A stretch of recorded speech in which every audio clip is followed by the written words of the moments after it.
अच्छा नहीं, जैसे हमने पढ़ा था पहले कि 301 302 आपने अक्सर पढ़ी होगी, हमने उस पर डिस्कशन पहले भी कर ली हुई। आप बेस पे आए हैं तो क्या चीज़ है विरासत। हम पेज पढ़ रहे हैं और विरासत कहाँ से आ गई दरमियान में, वो तो आपको सिविल वाले को पढ़ाएंगे, मैडम पढ़ाएंगी सिविल का। नहीं, आग शाग वाला कुछ नहीं होता। आप ये एक पूरी डिटेल है, मैडम आपको सिविल वाली बताएंगी सारा कुछ कि इसका क्या होना है कि कौन विरासत से महरूम हो सकता है, कौन नहीं हो सकता। तो ये अचानक क्रिमिनल पढ़ते पढ़ते कहाँ से याद आ गया। अच्छा चलें बाय द वे, तो ये एक बेसिकली ये याद रखें, 2-4 चीज़ें हैं, मैं बता देता हूँ मोटी मोटी डायरेक्ट ही। बाकी डिटेल से आप पढ़ लीजिएगा। आप दरमियान में ठोक रहे हैं तो फिर मामला ख़राब हो जाएगा, ये हमारा टॉपिक रह जाना है। चले मैं क्विकली बता देता हूँ आपको। कोई भी चीज़ जिसमें कोई भी चीज़ किसी भी तरह किसी बंदे को, औरत को, लड़की को विरासत से महरूम नहीं कर सकते। कैसे? अब इसमें 2-4 चीज़ें याद रखिएगा।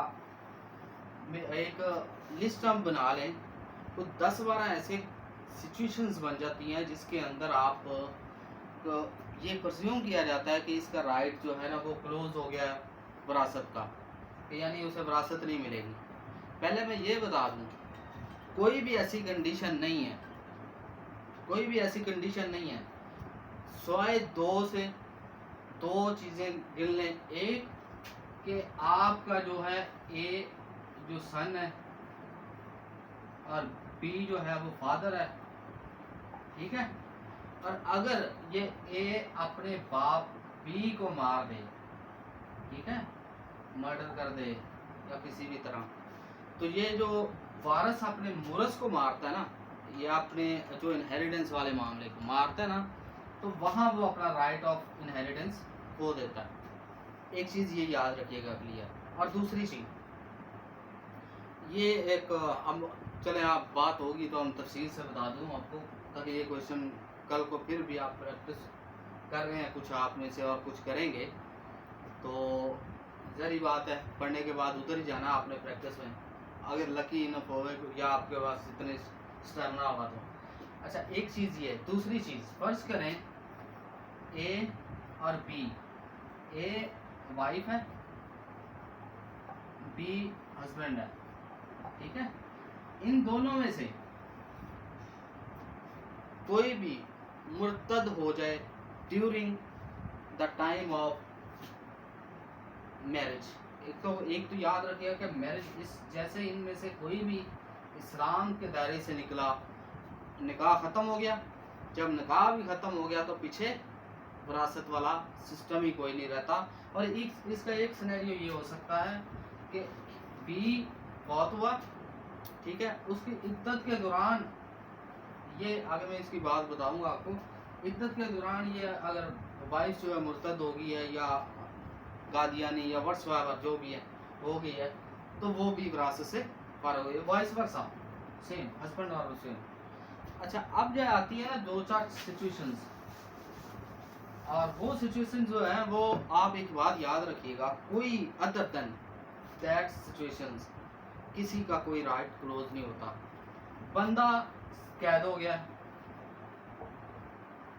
विरासत उसकी इंटैक्ट है, ठीक है, अनलेस अंडर के वो हैंग टिल डेथ हो और उसके बाद वो मामला बचे, और उसके बाद अगर उसके बच्चे हैं तो वो सेक्शन 4 MFLO में आके फॉल करेंगे, तो वो वहाँ जाके ले लेंगे उसके बच्चे, अगर वो उसका, और अगर तो वो मैरिड नहीं है, आम लफ्ज़ में उर्दू में कलाला भी कहते हैं, इशुलस भी कह लें, तो होता है, तो वो तो एक सेपरेट सिचुएशन है, ठीक है।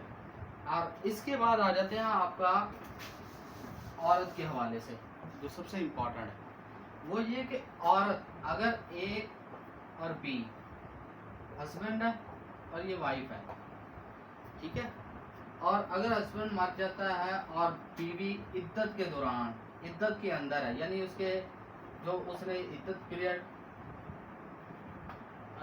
ये बनेगा आपका 4वां 10 दिन का। तो इद्दत पीरियड के अंदर अगर वो हस्बैंड मर जाता है, तलाक होगी है, इद्दत पीरियड में वो फौत हो जाता है, तो ये पीरियड से पहले पहले अगर वो मरता है तो बीवी फिर भी वरासत की हकदार होगी, उसे महरूम नहीं किया जाएगा। सेम इसी तरह जो बीवी अगर ये यहाँ खुला हो गई है, ठीक है, खुला वाले होगी, सेम इसी तरह कि ए अगर हस्बैंड है और बी जो है वाइफ है, और हस्बैंड मर जाता है और ये हो जाती है विडो, ठीक है ना। जब विडो होती है और विडो यहाँ से अपना राइट ऑफ इनहेरिटेंस क्लेम करती है और आगे फिर शादी कर लेती है किसी और से, तब भी उसका राइट जो है ना वो भी क्लोज नहीं होगा, वो भी उसका राइट इंटैक्ट रहेगा। ये वो चीज़ें होती हैं कुछ जो जजमेंट्स में है, कुछ जो लॉ में है, कुछ शरिया में। अच्छा, आपका जो मेन है ना जो आग के हवाले से है, अब हम आग की बात कर लें। वर्ड आग ये यूज़ करते हैं आप, ठीक है, डी अनाउंसमेंट कह लें रिलेशनशिप से, ठीक है। आपने किसी बंदे को, आग का बेसिकली डेफिनेशन एक बहुत वास्ट किस्म का इसके जो डेफिनेशंस हैं और इसके कॉन एंड कॉन्स हैं वो देखे जा सकते हैं, लेकिन मैं सरसरी बता दूँ, there is no word in sharia और इन लॉ आग, इसका किसी किस्म का कोई इम्पैक्ट नहीं है, कोई इम्पैक्ट नहीं है इसका, ठीक है। अगर आपके अंदर इम्पैक्ट इसका देख लें कि सिर्फ वक्ती तौर पे जो इसका रिलेशन है,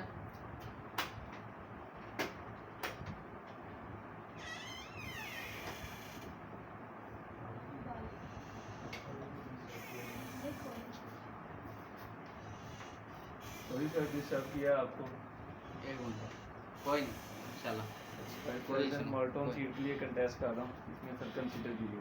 थैंक यू।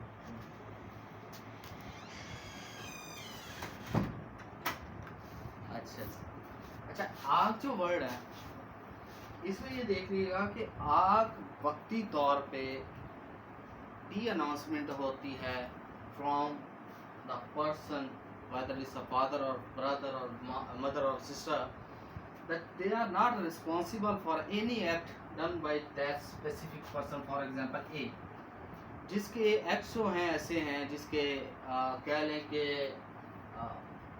आए दिन किसी ना किसी अड्डे में, आए दिन किसी चोरी में या मामलात में, तब डी अनाउंसमेंट करते हैं कि भाई इससे हमारा कोई लेना देना नहीं। बट इसका याद रखिएगा कि ना तो इसका लीगल इम्पैक्ट है और ना ही इसका शरीय इम्पैक्ट है। आप जब भी फर्ज करें ये बी का ये बेटा है ए, जिसको उसने डी अनाउंस किया और आप किया है, आपका एक पूरा प्रोसीजर है, आप किया है, तो जब ये बी फौत होगा या डिमाइस करेगा तो ए अगर जिंदा हुआ एट दैट टाइम तो वो वरासत में उसी तरह हकदार होगा जैसे बाकी हैं, इसमें किसी किस्म के कोई इम्पैक्ट नहीं है, याद रखिएगा।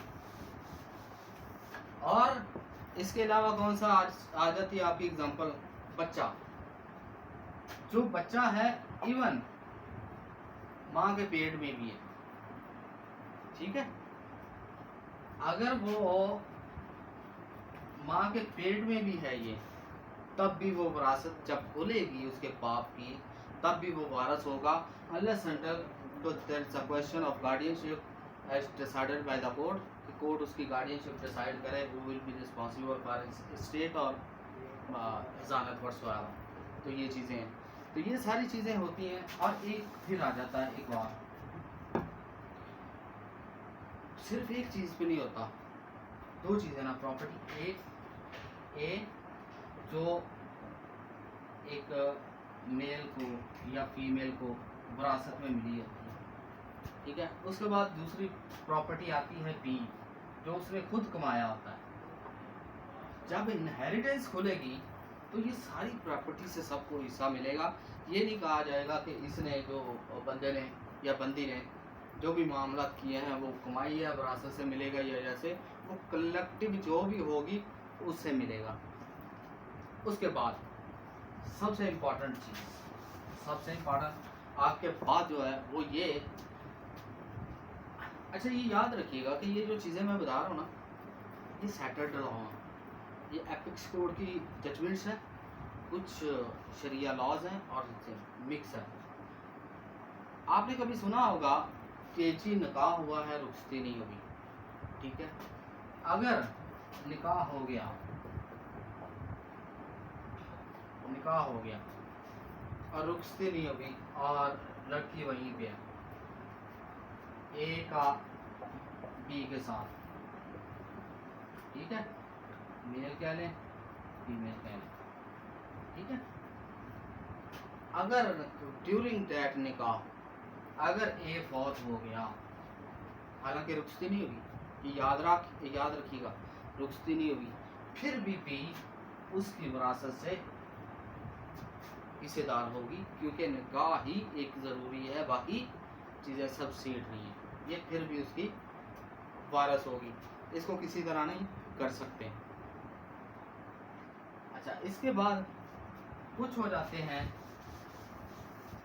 लापता लोग, मिसिंग पर्सन, लाइक बलोचिस्तान, कहीं यहाँ पे मामला दौरना मिसिंग हो जाते हैं, ठीक है।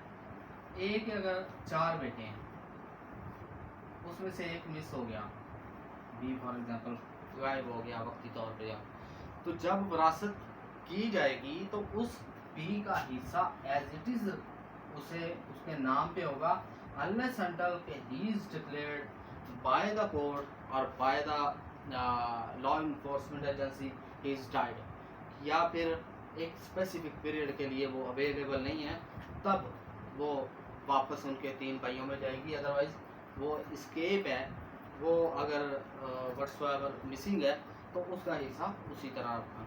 तो यह टॉपिक आपने टोटल चेंज कर दिया मेरा। अब इतना लंबा टॉपिक, अब आपका टाइम इसमें, अब इसमें भी घंटा लग जाना है, तो अब इसका क्या करें, चलें बाकी फिर हम देखते हैं इसे, फिर कल करते हैं, अब और क्या है, चलें।